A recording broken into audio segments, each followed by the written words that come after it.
This just into CNN. New satellite images that show North Korea is significantly expanding a key long-range missile base, despite President Trump's historic summit with the country's leader, Kim Jong Un, back in June. Trump often touts North Korea's lack of ballistic missile tests in recent months as a sign of diplomatic progress toward denuclearization. All of this comes as the Trump administration plans for a second summit with North Korea early next year. I want to bring in CNN senior national correspondent Alex Marquardt. Walk us through these new satellite images.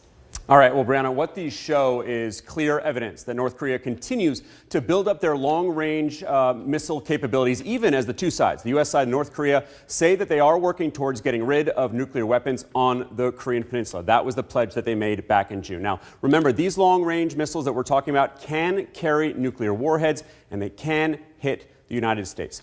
Images we're about to show you, we obtained them from the Middlebury Institute, Let's first start with this map here of North Korea. This is the region that we're talking about, the expanded base, the new facility right up here in the mountainous region of northern North Korea, right up against the border with China. There's already a base there called the Yongjo-dong Missile Base. That has already been well known to intelligence agencies and analysts. But then just 7 miles from there is this new base, is this new expansion that we're talking about. And when you look at that closely, when you zoom in on that satellite imagery, you can see this construction activity. And what you're looking at here is the headquarters and barracks of this new base. You can see the construction, the maintenance there. This was taken on November 12th, so just under a month ago, relatively new images. Now, Brianna, in addition to that, you also have these new administration buildings. You've got a massive amount of tunneling activity that has been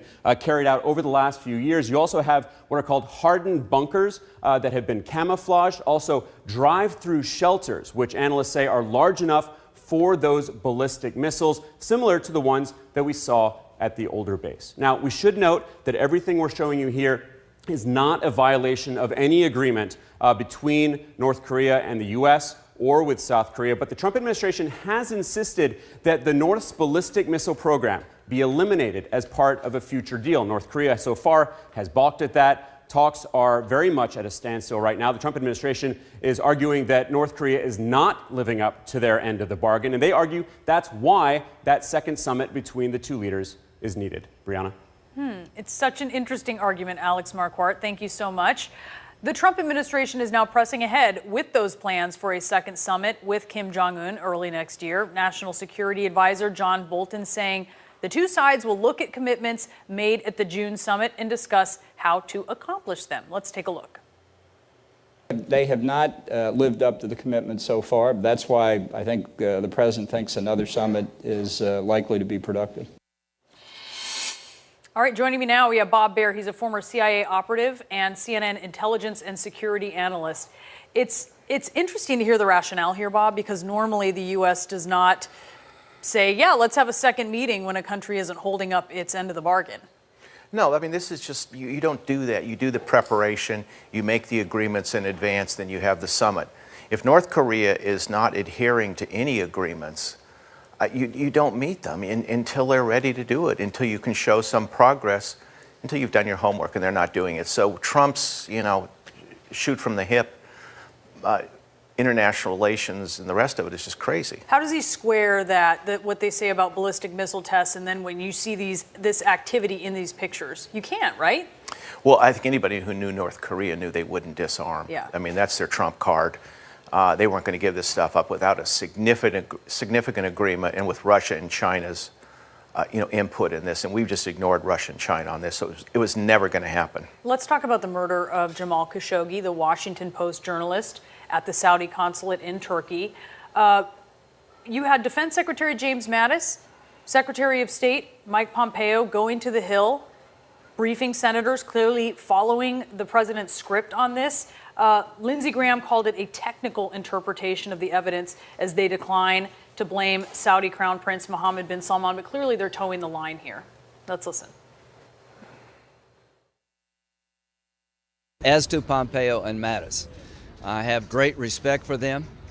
I would imagine if they were in a Democratic administration, I would be all over them for being in the pocket of Saudi Arabia, but since I have such respect for them, I'm going to assume that they're being good soldiers, and when they look at the analysis, they're being technical in their statement, but they're not giving the assessment that I think the Senate will have. I would really question somebody's judgment if they couldn't figure this out. It is there to be figured out. Please let me finish. And I think the reason they don't draw the conclusion that he's complicit is because the administration doesn't want to go down that road, not because there's not evidence to suggest he's complicit. Maybe he did, maybe he didn't. They did not make that assessment. The CIA has looked at it, they've studied it a lot. They have nothing definitive. Nobody's concluded. I don't know if anyone's going to be able to conclude that the Crown Prince did it. We have no smoking gun that the Crown Prince was involved. There's no direct evidence linking him to the murder of Jamal Khashoggi. Well, senators briefed on the intel believe something very different, Bob, and they got another briefing from Gina Haspel when they were upset that she didn't come up, that the CIA director didn't brief them initially. It was just Mattis and Pompeo.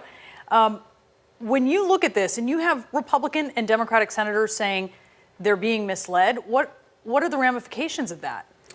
It's bad. I mean, what you're doing is you're signaling the Saudi royal family is maybe we can live with this guy, Mohammed bin Salman, maybe we can't. So this doubt in Riyadh is going to cause instability. What this president should be doing is signaling the Saudis, we can't live with this guy.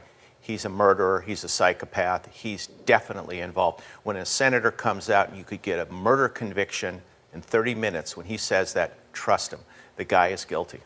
All right, Bob Baer, thanks so much for your insight.